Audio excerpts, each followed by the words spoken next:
In Typedream, everything is called a block. Text block, image block, container block, and much more. There are two ways to add blocks in Typedream. The first one is by clicking the Add New Block button on the bottom right. It'll show the blocks menu right below where your cursor currently is. The second one is by pressing Enter to create an empty box, then type / on the empty box to bring up the menu.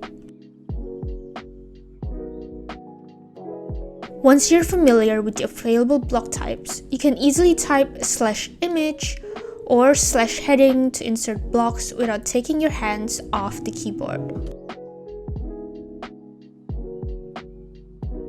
That's it. See you on the next video.